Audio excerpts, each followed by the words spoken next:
یہ کتاب ہے میرے عزیزو جواہر الکلام فی شرح شرائع الاسلام تالیف الشیخ محمد حسن النجفی رحمۃ اللہ علیہ، چھاپ مؤسسۃ النشر الاسلامی۔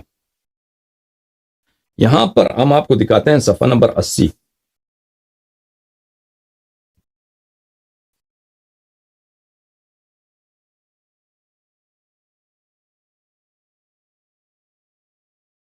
یہ صفحہ نمبر 80 ہے عزیزو، ملاحظہ فرمائیے، کہتے ہیں نعم قد يقال بالحرمة لو أراد الكفار ملك بعض البلدان الإسلام أو جميعها في هذه الأزمنة من حيث السلطنة۔ کہتے ہیں کہ جہاد دفاعی، جہاد کے دو اقسام ہیں، جہاد دفاعی ہے، جہاد ابتدائی ہے۔ جہاد ابتدائی تو وہ تو صرف امام علیہ السلام کے لیے ہے۔ جہاد دفاعی مثلا کفار حملہ کرتے ہیں کہ آپ کو کرسچن بنا دیں، کوئی کافر حملہ کرتا ہے کہ اس گاؤں کے جتنے مسلمان ہیں، جتنے شیعہ ہیں، یا تو یہ ہندو بنتے ہیں یا ہم ان کو سب کو قتل کرتے ہیں، تو وہاں پہ دفاع کرنے کے لیے جہاد واجب ہے، ٹھیک ہے نا۔ وہ کہتے ہیں جی ہاں، ہم کہہ سکتے ہیں کہ یہ دفاع والی جہاد جو ہے یہ بھی حرام ہو جاتا ہے۔ کب؟ لو اراد الکفار ملک بعض بلدان الاسلام او جمیعها، کہ جب کافر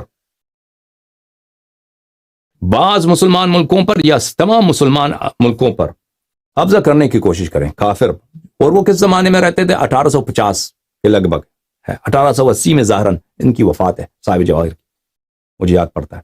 تو وہ زمانہ ایسا تھا 1850 1880، یعنی ان کی جوانی کا زمانہ۔ اب اگر آپ دیکھ لیں تو پورے عالم اسلام پہ یورپی طاقتیں چاہیے ہوئی تھیں، اور ایران پہ روس نے قبضہ کیا تھا، ایران کے آدھے حصے پہ اور قبضہ ہو چکا تھا، اور مسلسل روس جو ہے ایران کو شکست دے رہا تھا، کیونکہ ایران کے ساتھ برطانیہ کا جنگ نہیں ہوا ہے۔ جیسے برصغیر میں برطانیہ نے قبضہ کیا نا، تو اس طرح برطانیہ والوں نے ایران پہ قبضہ نہیں کیا ہے۔ اس زمانے میں یہی دو سپر پاورز تھے، ایک برطانیہ تھا، ایک روس تھا۔ تو ایران پہ جتنا شکست دیا روس والوں نے شکست دیا، روس نے شکست دیا۔ تو اس زمانے میں عالم اسلام میں ہر جگہ مسلمانوں کی ذلت تھی۔ یورپ والے جو تھے ناردرن افریقہ میں، شمالی افریقہ میں، وہاں پہ فرانس کی پیشروی تھی۔ مشرق میں جو ہے انگلینڈ کی پیشروی تھی برصغیر میں، اور ایران میں روس کی۔ عالم اسلام ہر طرف سے پامال ہو رہا تھا۔ تو یہ صاحب جواہر اسی زمانے کی بات، یعنی اس زمانے میں کہ یہ واقعات بعینی ہی دیکھ رہے ہیں کہ عالم اسلام پہ کفار کا قبضہ ہو رہا ہے۔ کہتا ہے دفاعی جہاد حرام بھی ہو سکتا ہے۔ مثلا ہمارے اب زمانے میں اگر کفار بعض اسلامی ممالک پہ قبضہ کرنے کی کوشش کریں، یا تمام اسلامی ملکوں پر قبضہ کرنے کی کوشش کریں من حیث السلطنہ، لیکن ان کو کیا چیز چاہیے؟ ان کو صرف حکومت چاہیے۔ بھائی روس چاہتا ہے کہ ایران پہ قبضہ کرے، لیکن اس کو ہمارے دین سے کام نہیں ہے۔ وہ کہتا ہے کہ ہم آتے ہیں ایران پہ، وہ ایران کی حکومت پہ قبضہ کرتے ہیں۔ ما ابقاء المسلمین علی اقامت شعار الاسلام وعدم تعرضهم فی احکامهم بوجہ من الوجوہ، ٹھیک ہے نا۔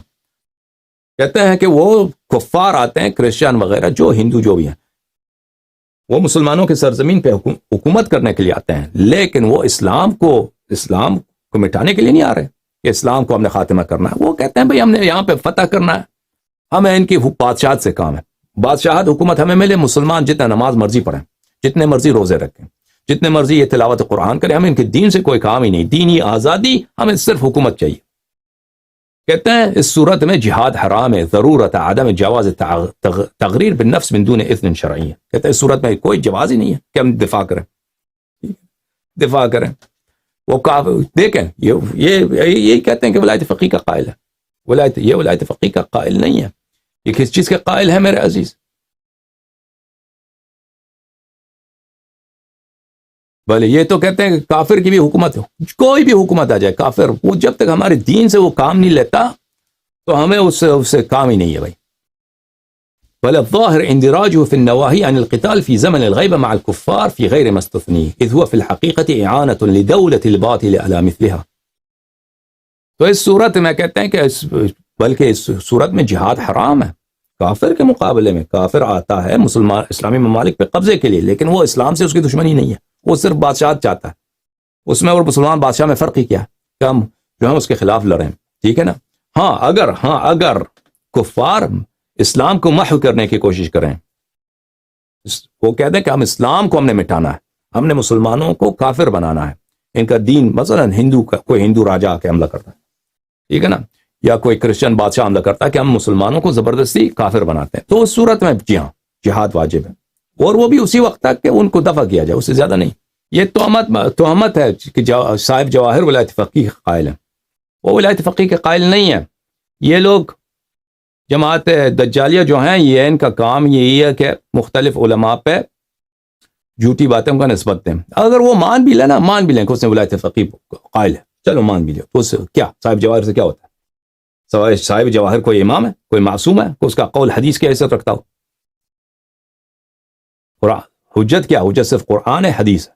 آپ ولایت فقیہ ثابت کرنا چاہتے ہیں، قرآن اور حدیث لے کر آئیں۔ شیخ مفید نے یہ کہا، فلانے نے یہ کہا، اس سے کوئی ثابت نہیں ہوتا بھائی، سب کو معلوم ہے، ہم نہ مفید کے مقلد ہیں نہ صاحب جواہر کے مقلد ہیں، نہ شیخ مرتضیٰ انصاری کے مقلد ہیں، ہم مقلد ہیں صرف 14 معصومین علیہم السلام۔ اگر ان کا قول ہے تو لے کے آ جاؤ، دلیل ہے لے کے آ جاؤ ولایت فقیہ پہ۔